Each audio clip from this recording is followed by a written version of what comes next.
Mari Compuchen, Macarena Buenchuleo, soy la creadora de Eco Huerta Comemonguén. Nuestro proyecto consiste principalmente en el trabajo en la agricultura regenerativa, la agroecología y la reconstrucción de ecosistemas. Nos dedicamos principalmente al cultivo de hortalizas, leguminosas y distintos tipos de verduras. ¿En qué consiste nuestro proyecto?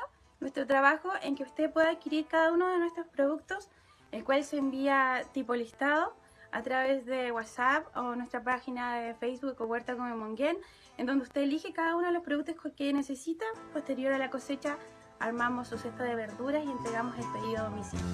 Contarles que somos pioneros en la provincia de Arauco. Es un proyecto innovador, sustentable y sostenible con la tierra, con la MAPU, y en donde nosotros también queremos transmitir cada uno de nuestros conocimientos a través de Eco Huerta Comemonguén y la red de huerteros de productores mapuches de Caltumán.